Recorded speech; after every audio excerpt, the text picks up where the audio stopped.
അപ്പോൾ ഇത് നമ്മൾ ബ്രാഹ്മിൻസിന്റെ പായസക്കൂട്ട് വാങ്ങിച്ചേക്കാണ്. ഇതിനകത്ത് 5 രൂപ ഉണ്ടോ 10 രൂപ ഉണ്ടോ സ്വർണ്ണ നാണയം ഉണ്ടോ വെള്ളി നാണയം ഉണ്ടോ എന്ന് നോക്കാം. ആദ്യത്തെ പാക്കറ്റ് നമുക്ക് തുറന്നു നോക്കാം എന്തേലും ഉണ്ടോന്ന്.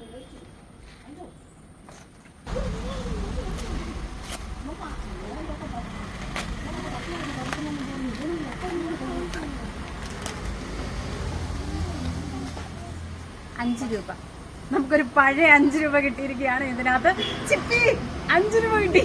5 രൂപ കിട്ടിയിരിക്കുന്നു. നമുക്കിനി രണ്ടാമത്തെ പാക്കറ്റ് തുറന്നു നോക്കാം എന്താ കിട്ടിയെന്ന് അറിയാം അല്ലേ. നമുക്ക് ആദ്യം കിട്ടിയ 5 ഇരിക്കുന്നേ.